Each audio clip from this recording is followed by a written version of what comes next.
Who could have imagined that the once mighty Geo Archon might end up so, sitting on a humble stool in the woods, quietly weaving moon lanterns? You really do look like an old man now. This is a Shao lantern, not a moon lantern. In ages past, when the gods waged war and the world was in turmoil, these lanterns were lit to guide fallen warriors back to their homes. Had you tarried in the mortal realm for but a little while longer, you might have become quite accustomed to them. Even so, it bears such a striking resemblance to the moon lanterns they used to offer up to the heavens. Could this truly be mere coincidence?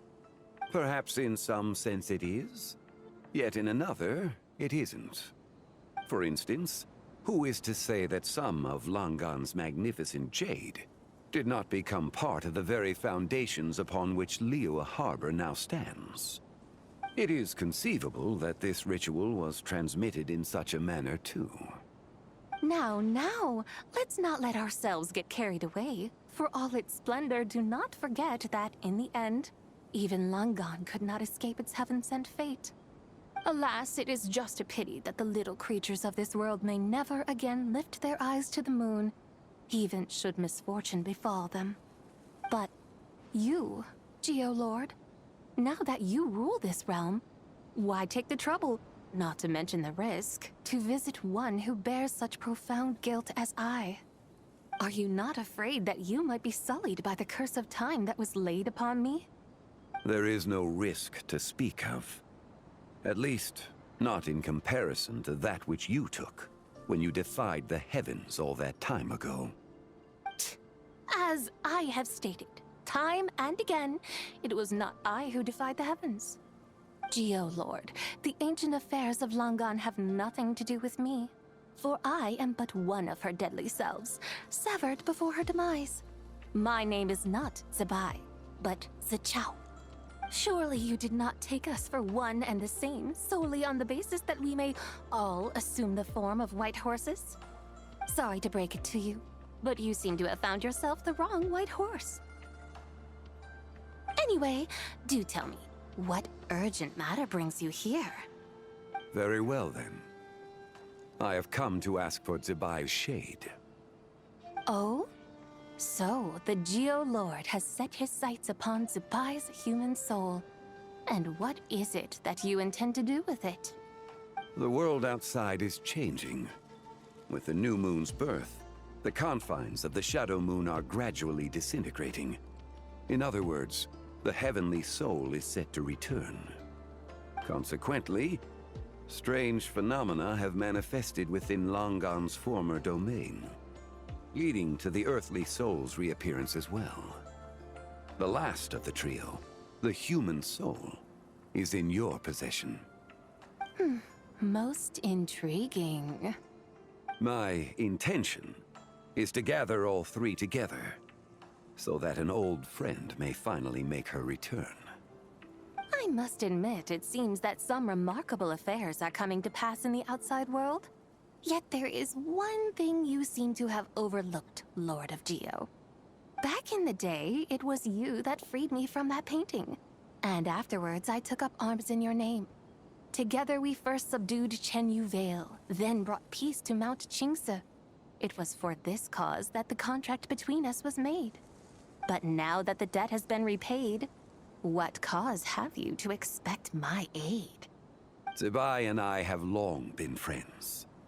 Given not only that you were manifested from a corrupt desire within her divine form, but that you also possess a fragment of her soul, how can you purport to be the wrong white horse? I think you'll find that we are now as separate and distinct as any two beings ever were. What once shone with radiant purity has long become dust.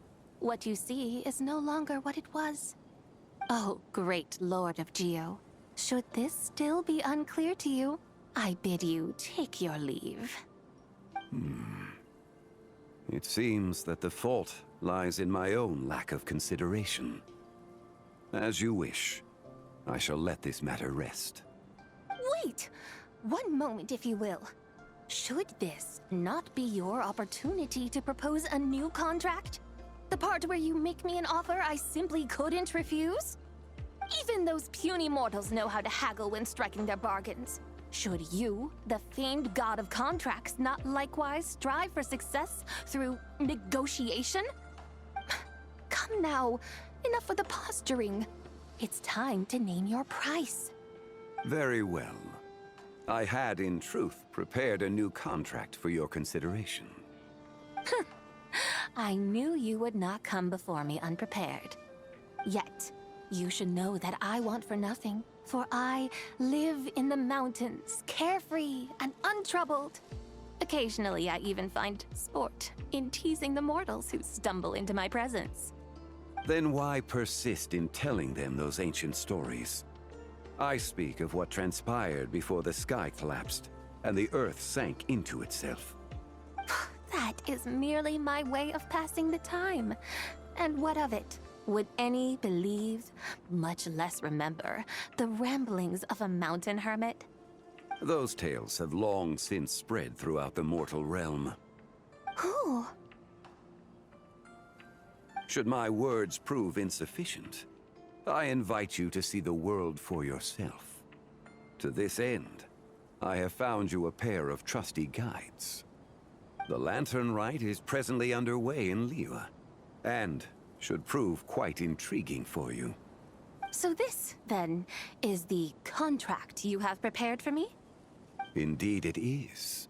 Think of it as a contract for a one-day festive excursion. Surely you do not hope to offer this in exchange for Tsubai's shade. The foundation of my very existence for a little excursion seems a little steep, wouldn't you say? Why not see for yourself? You can always decide afterwards. The final determination, of course, shall rest with you. Is that so? Then perhaps this deal might not be entirely off the table after all. Where then are these guides of which you speak? Hey, it's Xiangli! Oh, we've been looking for you everywhere. We thought you might have gone missing. You're here. So these are my guides. Well, well. They certainly look the part, I'll give you that. Guides?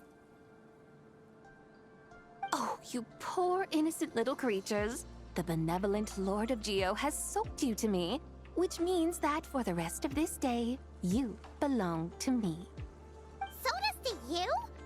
Just what have you gotten us into, Xiangli? The situation is not quite as dire as that would sound.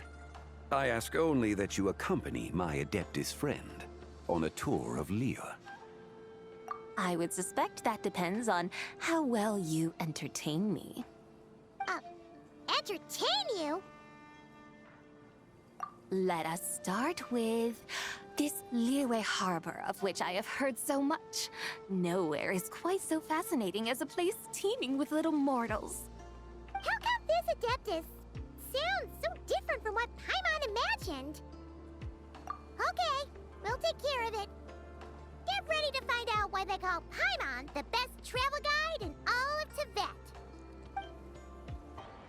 Look, we've arrived at Liyue Harbor. Not only is it Tibet's busiest port, it's also the beating heart of Liyue. Dear Madam Adeptus, where would you like to go first? With humble fare and wine to sip, in comfort clothed and soul at ease, one eats, and all the heart's ills cease. So we're heading straight for the good stuff? Well, you're in luck, because Paimon's an expert when it comes to food. There are two main cooking styles in Liyue. Li cuisine, which is all about mountain delicacies, and Yue cuisine, which is centered on seafood. The most famous restaurants are Liuli Pavilion and Shinyue Kiosk. Oh, now Paimon's starting to drool. Guess our only option is to go try them both. 2 meals, back to back. Both sound like excellent options to me. Are these the kind of establishments that most people might visit on a regular basis? Not exactly. Both Li cuisine and Yue cuisine are known for their pricey ingredients. Definitely not what you'd call the budget options. But don't you worry about that. Just think of it as Zhang Li's little treat. Come on! Aren't you supposed to be pals with Hu Tao?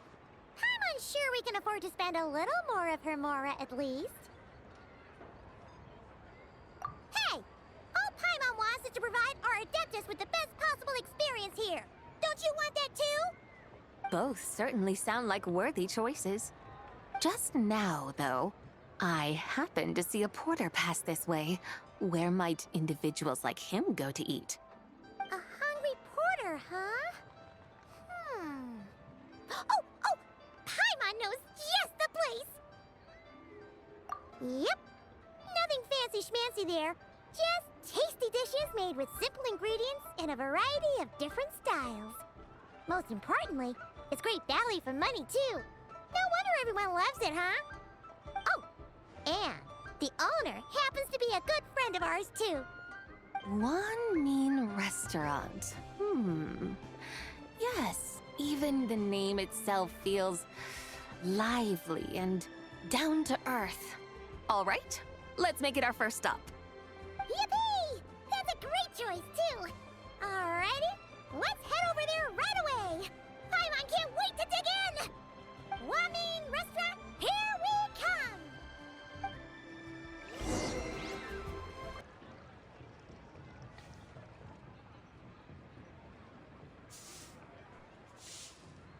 Xiangling, Chef Mao, we're here. Oh, hello there. What a surprise to see you two. Welcome, welcome. Hey there, Traveler and Paimon. We're a little busy today, so grab a table while you still can. But I don't think I've met this lady before. Is she a new friend? You could say that.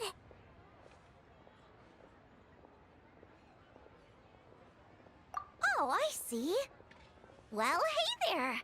A friend of the Traveler's a friend of mine, too. Don't worry, we'll take good care of you. Just order whatever you want, it's on the house. By the way, I'm Zhangling. I cook here at Wanmin Restaurant. What's your name? Miss Xiangling, have you ever heard of the White Horse Adeptus? Of course. What about her? I am her, and she is me. Huh?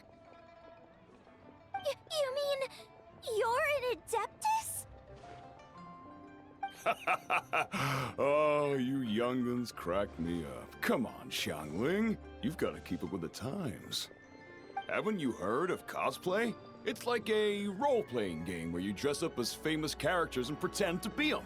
Seriously, it's all the rage, and it looks like this young lady is quite the expert. Your friends sure keep their fingers on the pulse, huh, Traveler? Wow, Dad. Didn't know you were so tuned in. But how come I haven't heard about it? You gotta listen to our customers.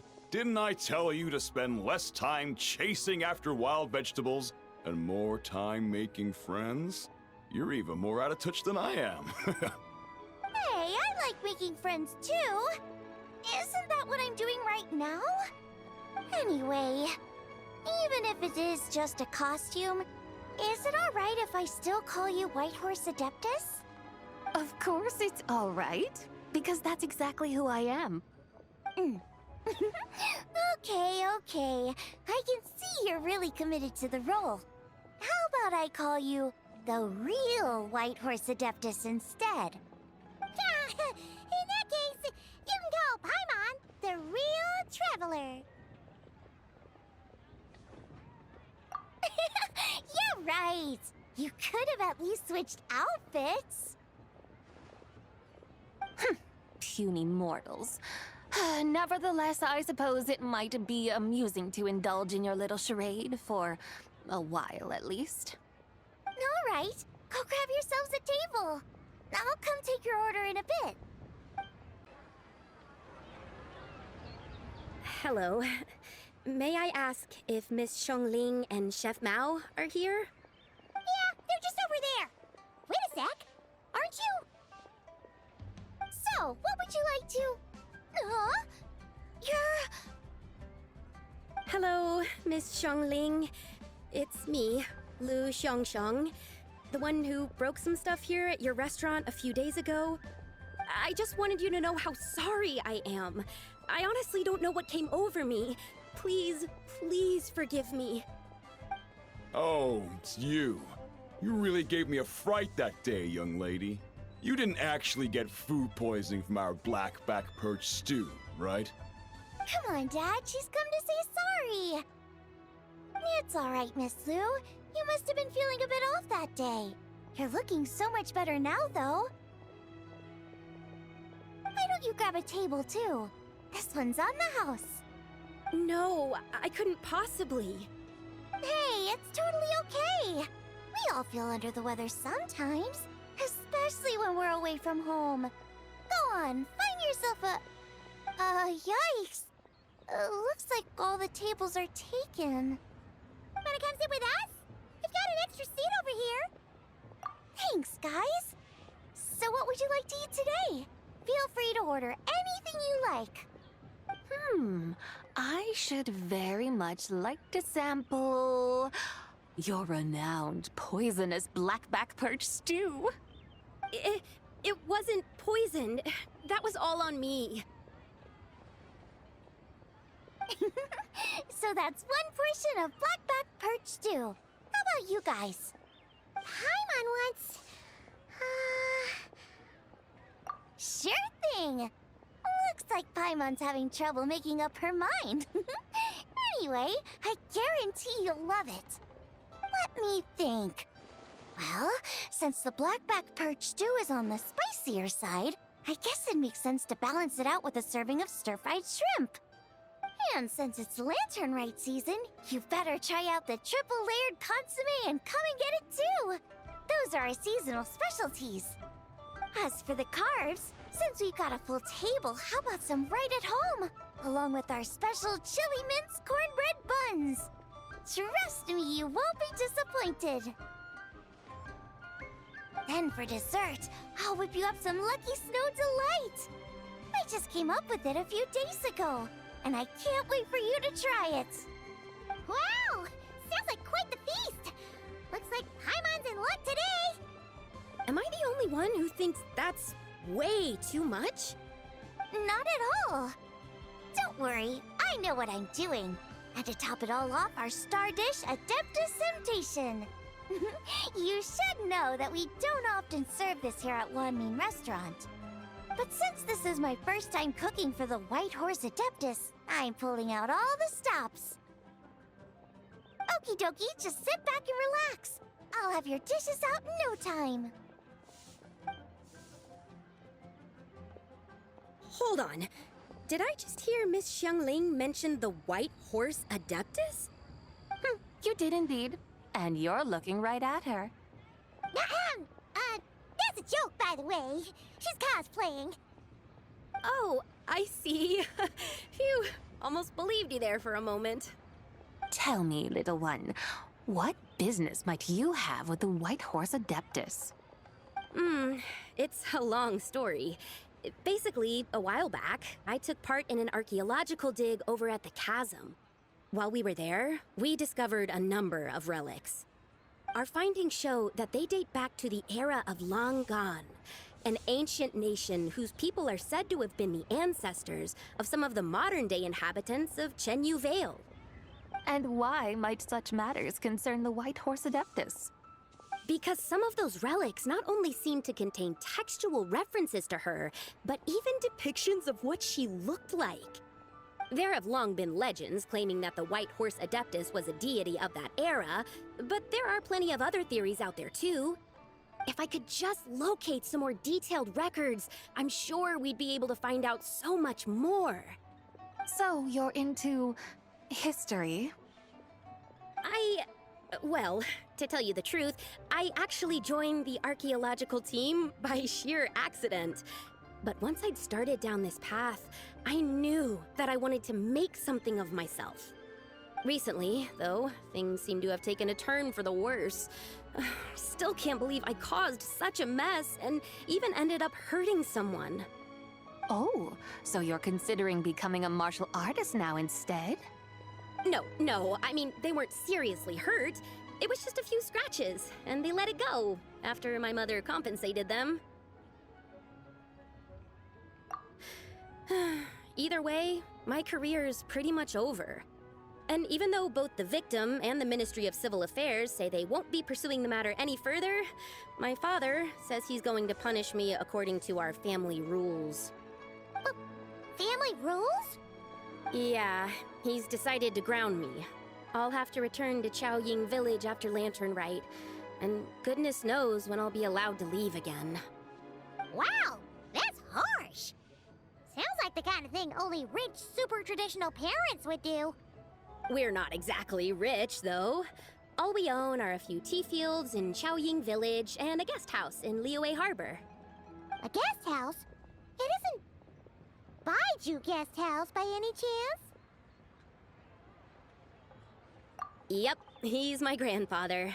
So, you've heard of the guest house before? Small world, huh? Come to think of it, didn't Boss Lu mention something about hoping that the White Horse Adeptus would show up and let her divine power be known? Sure, but Paimon's guessing this wasn't exactly what he had in mind. Little one, it sounds to me that your family is rather well off after all. What then drew you to archaeology? Why subject yourself to such unnecessary hardships? Even if I stayed at home, there's no guarantee I'd lead a nice, easy life. Just look at my father.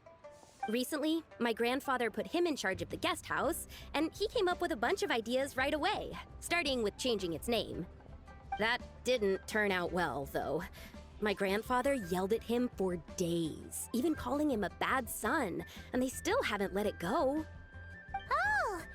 Paimon thinks we might have heard about that too. Long story short, being dependent on others is never fun. You just end up being completely under their thumb. That's why I want to make it on my own out here, no matter how hard it is. After all, as the saying goes, to rise above others, one must endure the hardest of hardships. What's so funny about that? You poor, innocent little creatures never fail to amuse me. To think you would endure all manner of hardships in your brief time on this mortal plane, and all that merely to rise above others. I would have thought that the wiser path would be to simply roam this world as I do. Huh? Tell me, what is it that you truly delight in? Archaeology? Martial arts? Tea planting? Or perhaps the keeping of a guest house? What I delight in? Yes! Surely there must be something you don't find quite so exhausting. Whatever delights you should not feel like a burden. But do things like that really exist? Of course! Take Miss Xiangling, for instance. I defy you to detect even a hint of hardship on her face when she wields her walking spatula. So, since it seems you are resolved to tread the rocky path, you should strive with all your might to pursue that which brings you delight. You mean, like cosplay? I suppose you might say that. Looks like the White Horse Adeptus is really getting into her role. I think I get what you mean then. Maybe I should have a chat with Miss Xiangling before I head home. Okay, everyone. Sorry to keep you waiting. Here's your food. Wow. It all smells so good. Ooh, finally, I get to try that famous poisonous stew. Hey, didn't you hear what Shang said? It wasn't the stew. If anyone's to blame, it's that other you. What's up? How fiercely this mortal fare burns upon the tongue!